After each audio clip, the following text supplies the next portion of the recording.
ඔය මේ තල්ලු කරන්න කෙනෙක් නැතුව ඇතින්නේ. තල්ලු කරන්න කෙනෙක් නැතුව ඇති. ඒයි තල්ලු කරන්න නැතුවත් ඔන්චිලි පදින්න පුළුවන් නේ. පදින්න පුළුවන්. සිංගල ගැව්වා බිම කකුල කොහොමත් ඔතන ගුරුත්වාකර්ෂණය පිළිබඳ ප්‍රශ්නයක්නේ තියෙන්නේ. ගුරුත්වාකර්ෂණය නැහැනේ. පෘථිවිය වගේ. එතකොට මේ පෘථිවියට වඩා ඊට වේගයෙන් පැද්දෙන විදියක් නැහැ කොහොමටවත්. වංචිලාවේ කඹ දඟර ගැසෙන්නට එහෙම දෙයක් වෙන්න විදියකුත් නැහැ. මේ ප්‍රශ්න දෙකම ටිකක් ළඟින් යන්නේ උත්තර දෙකම.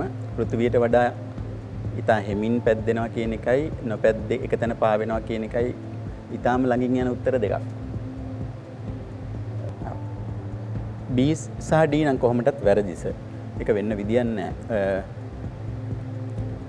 නොපැද්දෙන්න විදියකුත් නැහැ. ඒක මොකද දැන් මම දැකලා තියෙනවා කියන්නේ හද මත පාවෙන මිනිස්සු දැකලා තියෙනවා ගිහිල්ලා එයාලා ඊට හිමින් තැන් තැන් වලට මෙයා වෙනවා පාවෙනවා. නොපැද්දෙන්න හේතුවක් නැහැ. මොකද වංචිල්ලාවක් පැදීමට අවස්ථාවක් ලැබුණොත් කියලා නේ කියන්නේ. ඒ කියන්නේ එයා එකතන ඉන්න try කරොත් අපිට එකතන ඉන්න පුළුවන්. නමුත් අර එයා පදින්න try කරනවා කියන්නේ ඒතකොට හිමින් පැද්දෙන්න ඕනේ කොහොමද? උත්තරේ තමයි ටික ළඟින් යන්නේ. පෘථිවියට වඩා ඉතා හැමින් ඉතා අලසව. ඒක තමයි හරි විදිහට පේන්නේ.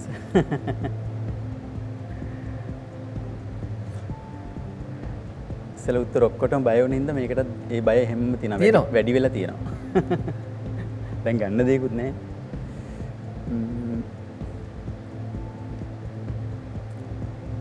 උත්තරයක් දෙන්න සර්.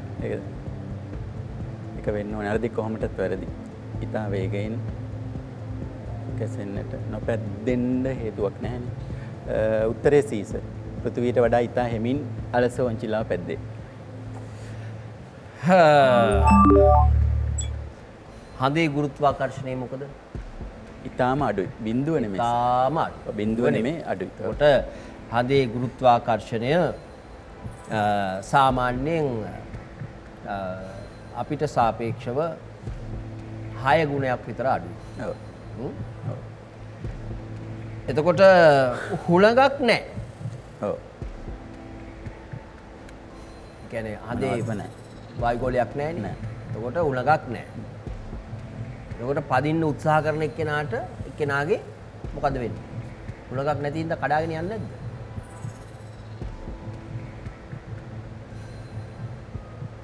නැහැ සර්. දැන් අපි හඳේ මේ හිටගෙන ඉඳලා අපි උඩ පැන්නොත් හිමීට උඩට යනවා. හිමීට පල්ලයට යනවා. ඒ සංසිද්ධියම තමයි ඉතින් ඔතනක් තියෙන්නේ. ඒතර මේ පැත්තට ගියොත් ඒ වේගෙන් යන්න විදියක් නැද්ද?